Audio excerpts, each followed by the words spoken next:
tiim daryeelka timaha halkan waxaan ku haysanaa karooto hal xabo ah, basal hal xabo ah iyo tuun hal xabo ah iyo baamiyo dhowr xabo ah, 6 xabo meelahaas ah. marka waxaan rabnaa maanta maaskan wuxuu ka dhaxeeyaa horta dadka timaha badan iyo dadka timaha yar inta way marsan karaan. marka waxaa jiray dad isugu waayay aan waxaan ii sheegay xilliga galabka in maaska uu fiican yahay in la sameeyo xilliga qoraxda ay qabooban tahay, sidoo kale habeenkiina saliida in timaha ay nuugaan waqti ugu heshaan. marka subaxii dad sameeyaa jira oo subaxii faraaqo helayaan, marka dhibaato ma lahan subaxii xataa qoraxdu ay qabooban tahay hadaa subax sameysid duhuradii oo kale xoogaa laga fiican yahay. marka wax yar waxaa jira gabdhaha qaar kamid ah oo dhaheen wuu noo miirmi waaye, marka in la miirmo ugu talagalin maaskan. haddii miiritaan aad rabtid si gaar ah ila soo xiriir insha Allah, si kala u xalinayna, balse qashinka wax dhibaato ah ma lahan. marka timaha ay qalal rabaan aadna aysan u qalalin aadna aysan u qoynin ashan leynaysin timaha qashinka saasay ugu baxayaan.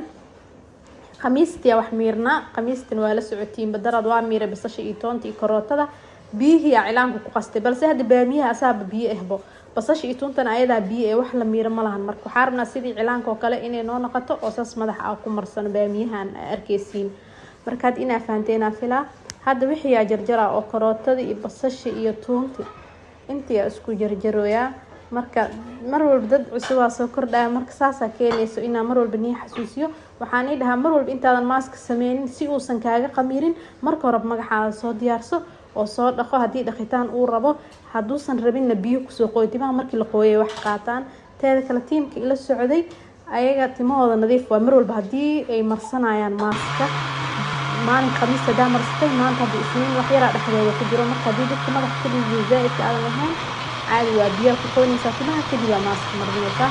laakiin waxaa ogaatiin mar walbo maaska markii timaha aad ka dhaqaysid in gadaal dambe shaamba iskaga dhaqdid timaha si fiican, maxaa yeelay waxyaabo culus ku jiraan oo timaha hadhow ama xididada wax ka gaarsiin karaan, marka aadna way u kulul yihiin.